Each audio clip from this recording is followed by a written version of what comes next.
Hey guys, what is going on? Today we are going to discuss one of the most important topics I believe should be definitely discussed by every health professional. We're going to talk about cardiovascular disease.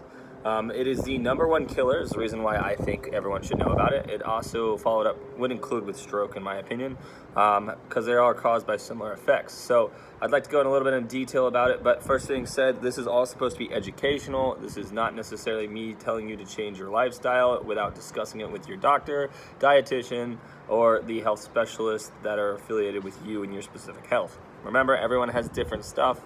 This is just an open discussion. I wanted to go about talking about cardiovascular disease.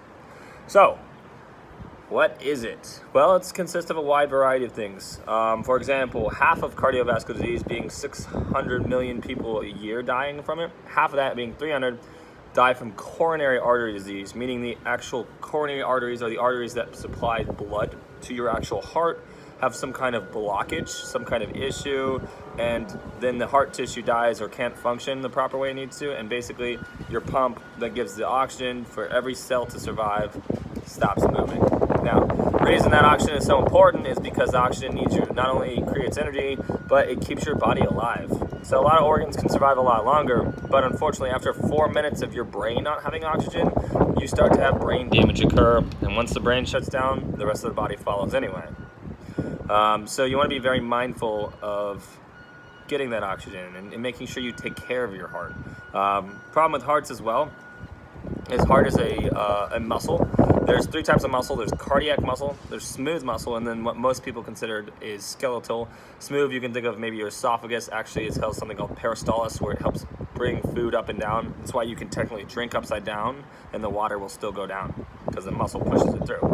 But we'll go back to cardiac. Cardiac, just like any muscle tissue though, once it's dead, it's gone. You cannot bring it back. If you remove that tissue, it's dead. If it doesn't get the oxygen, and that oxygen starts to have those cells die and necrose, then that tissue is not going to work anymore. And if that heart tissue is not affluent and not actually pumping the oxygen, that's it. You're not getting it to the cell, and the rest of the body starts to die with it.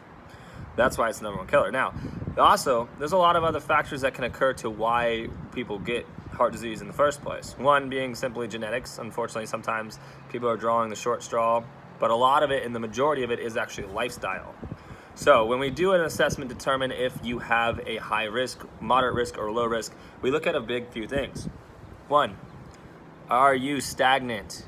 In the last 3 months, have you done some kind of similar minimum exercise plan? Minimum, according to the ACSM, is 150 minutes of exercise, moderate, low intensity exercise a week, or 70 minutes of vigorous, or a mix of the two. And that's a week. Now, if you haven't done that in 3 months, then you're considered stagnant. You did a week ago, and this week you're bad, decided to take a few days off, you're technically not in there. But if you be continuous, then you're considered stagnant. Another one is smoking. Smoking is definitely not good. Any kind of drug, illicit drug, smoking will put a large strain to your heart. Excessive amounts of certain stuff, even like caffeine in small doses, may not be bad, but excessive amounts do put a high strain on that heart. Anything can kill you if you do too much, including water, so you want to be careful with the amounts that everyone does. Another one is, it's called dyslipidemia, or your lipids, such as your cholesterol. If your HDL is below 40, and if your LDL is below, I believe, what is LDL?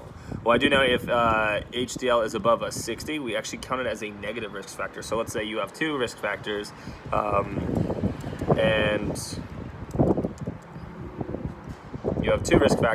you take one of those off. So now you're down to one risk factor, making you a low moderate, and we'll talk about that in just a second. Now that minimum LDL is anything less than 100 is optimal. Anything above 160 is high. So yes, 160. So the combination of it, and we look at the total triglycerides, anything above 200 is bad. If your HDL below 40 is less than that, then you're a high risk. If it's above 60, you actually get a negative. And if your LDL is above 160, then it is also high risk as well too. Another one is if you have chronic high blood pressure, hypertension. Anything above 140 over 90 millimeters of mercury is considered to be hypertensive. If you automatically have a family history of coronary heart disease, specifically if your mom, or female in this case, is of the age of had some kind of heart disease before 65, and if it's your father, 55. Now, as grandparents, we don't consider it an immediate genetic circle, so you're not as considered as or a high risk factor in that case. And then the other one is age. And the older you get, unfortunately, the more strain your body has had from the wear and tear from just day-to-day life. Anybody over men, again, over the age of 55 and female over 65 are now considered to be a risk factor. So how do we consider if somebody is a high, low, or moderate risk factor? What we do is we look at if you automatically have disease, metabolic including, such as diabetes, any kind of heart disease, anything like that, you're automatically a high risk factor for any kind of heart disease. Makes sense. Now, to be moderate, it means you have anywhere from 2 risk factors out of those 5 I talked about or more. If you have 2 or more, then you're considered a moderate risk factor. If you have 1 or less, then you're a low risk factor. And you want to be as low risk factor, obviously, as you can because it's the best optimal health you can work for. So let's talk about some things that may cause some heart disease, other than that, too.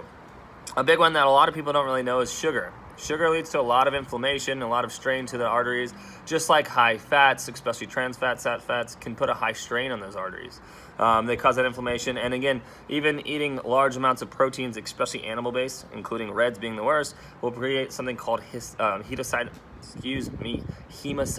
Now, what hemocytosines do is they cause those tiny microscopic cuts throughout your arteries. And if you know your arteries, you have an inner vasal lumen, which changes your blood pressure, and your outer one, which is a wall of support. So what will happen is that inner wall will get all cut up, and then your bad cholesterol that we talked about, your LDL, stands for low density lipoproteins, starts to get wedged in between those arteries, starting to conclude it. And you know that starts to occur because you have a high blood pressure, right? Think of it this way, it's a garden hose. You put your thumb on top, you limit the space coming out because it's getting clogged on the walls. It's gonna shoot out faster. So that's again why that high blood pressure is also considered a risk factor. And then what happens, which leads to, again, the 50% or 50 plus more percent of those heart disease for that coronary, is that wall of plaque eventually breaks off. It's going to cause what's called a thrombus to form and can lead to an embolism. Embolism is the part of the wall that breaks off and forms that, A thrombus is the part of the wall that has the plaque buildup. When that thrombus ruptures, the embolism, which is a free-floating ball of plaque, will begin to circulate throughout your body. And as you know, your arteries will get smaller and smaller and smaller the farther you get away from your heart and even into your coronaries. And if it gets in the wrong pipe, especially like your coronaries, it starts to conclude it. And eventually, if it blocks it off entirely, that's what a heart attack is. You have a blockage in the coronaries that provides specific blood to your heart tissue.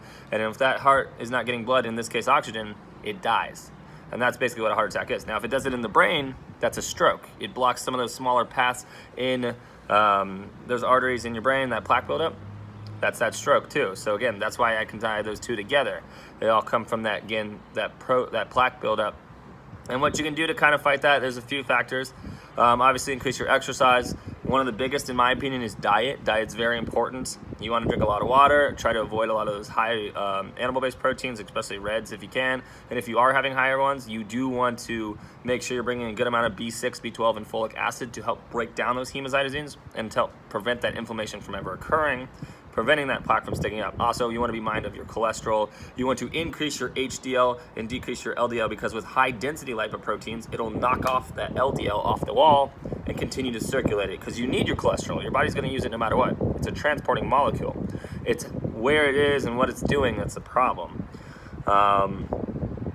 And again, those B vitamins, not only do they help prevent that inflammation, but it will actually increase your metabolism up to 10%. So you do get a little bit more energy. When you think B vitamins, you think they're metabolizing energy ones too. Now again, why it's another reason it's so dangerous, 2 factors. One is because this starts happening from the moment we are born until the moment we die. And nobody wants to do anything about it until, 20, 50, 80 years go by and they start having issues. And by then, you have 50 years to try to revert. And once that tissue's dead, you can't bring it back. So that's a problem.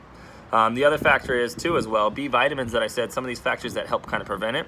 B vitamins like C are water soluble, so they're out of your body every day. If you don't have those AEKD, like they're fat soluble, they stick to your fat, you release them when you need it. So you need to continuously bring in those B vitamins to help you get some of the anti-inflammatory properties specifically to your arteries. Now again, if for some reason, let's go back a little bit. So you have the wall of plaque building up and it's causing a high blood pressure to your body. So basically, Even if the plaque of wall doesn't build up, now your heart has to lift weights to try to move the blood throughout your body. It's sitting there lifting those weights, having to lift, and what it does is it's a muscle, so it's going to start to get thicker and thicker. But that's not necessarily good, because think about it, if it's thicker, it's not going to allow a better fill for the blood to come in and not allow a better pump. So it's going to start to decrease the amount of blood it's actually pumping, and eventually going to lead to something called myopathy, where it starts to change its shape, and eventually that's what causes heart failure. So that's the other version. That's not necessarily a heart attack. Some of the other issues. Now, again, there's a lot of other complications that can occur. The heart is a very complicated organ, but those are the biggest ones you commonly see, and some of the biggest ones that you can start working on preventing. So start exercising. The most recommended is a bare minimum 150 minutes of moderate a week, or 70 minutes of vigorous, or mix it up. What I tell people is if you do at least 10 to 15 minutes of a minimum moderate intensity, your body releases an enzyme that helps prevent your heart from having from losing your adaptations. But if you do have a heart attack, it prevents it from letting that tissue die, so you can get to the hospital longer to get that fixed, to get it checked out. Biggest thing I've learned working in the rehab or doing my internship was don't wait. If you have any pain, if you have any simple thought about it being an issue, go. They get it checked in and out 5-10 minutes, not an issue. You checked it off the box. Problem is, so many people can start getting a minor pain. It's not too big a deal. Let it go. Then it gets worse. 5-10 days go by, and then that heart tissue is dead. That part is dead. When if you had gone in the first 2 days, they could have fixed it, got it done, never had an issue after that. But now that tissue's dead, and you're gonna have to live with that for the rest of your life. So don't be afraid to go get it looked at. Don't be afraid to be proactive. Start working on your diet. Eat your leafy greens, your veggies. Think folic acid, think foliage, right? Spinach, kale, broccoli, avocados, sweet potatoes, and a lot of marine life as well too. Those are highly recommended for those B complexes as well. Again, talk to your dietitians, talk to your doctors about some of this stuff. I do recommend, again, getting tested if you have any questions, or if you have high blood pressure or some of the other issues. They are one of the biggest long-term fighters, because high blood pressure can do a lot of damage, not only to your heart, to your kidneys, to other parts of your body. So you want to go ahead and try to get that in control as much as possible. Big thing, lifestyle can be fixed. The rest of it, is what we're born with. So hope everyone enjoyed my talk on heart disease and preventing it. I will be doing a lot more health lessons throughout the week, but this is a big topic I do like to talk about. Got really windy out here, so I hope everyone hears me good, and have a great one.